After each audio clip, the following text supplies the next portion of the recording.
Bonjour à tous, bienvenue dans cette série de podcasts sur la désinformation en collaboration avec Westaf, épisode 2. Nous sommes toujours avec Elie Mandaou, journaliste correspondant du média international France 24 au Sénégal. Parlons du regard extérieur, cette appréhension d'un certain public ou parti politique qui pense que vous êtes politiquement coloré. Est-ce que cela impacte sur votre travail? Vous arrive-t-il à vous censurer ou à douter de votre neutralité ou plutôt objectivité? Ça n'a pas forcément modifié mon approche, ma manière de vérifier les informations, de les protéger, parce qu'en fait, on est dans un monde dans lequel souvent il y a une formule qui est employée, qui se justifie, on dirait qu'il a quelque chose à cacher. C'est un monde où il y a un flot d'informations, on ne peut pas arrêter la mer avec ses bras. Les gens ont le droit aussi de penser ce qu'ils veulent, ce qu'ils pensent, de bonne foi ou de mauvaise foi, ça dépend d'eux.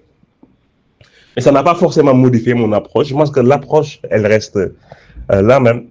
Être professionnel dans le traitement de l'information, être équilibré, être neutre, être objectif, tout simplement.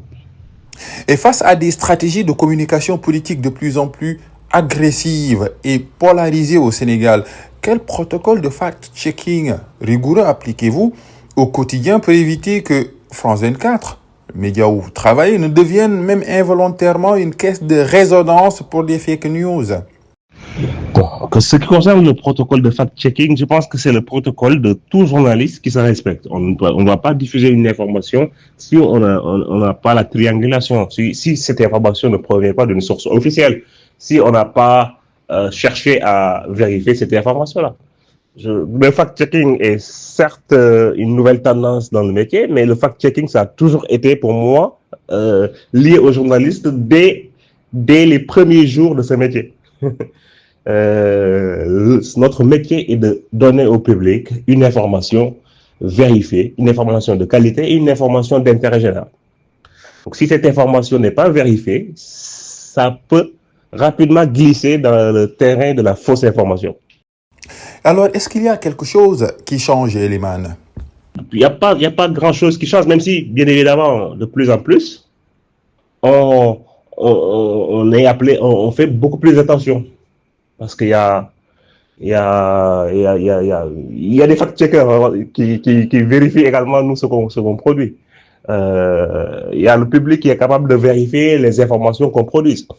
Le journalisme pratiqué au XXe siècle, dans les années 2000, ce journalisme-là où on était sûr, où on était quasiment obligé de croire ce qu'on entend à la radio ou ce qu'on voit à la télévision parce qu'on n'avait pas forcément d'autres mécanismes de vérifier.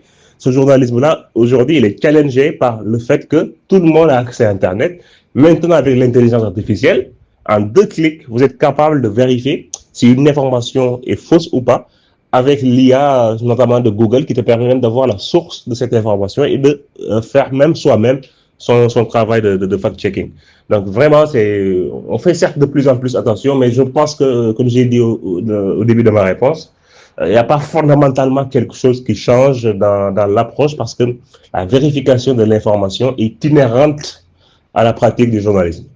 Merci beaucoup Elie Mandaou, journaliste correspondant de France 24 au Sénégal. Merci pour cet épisode 2.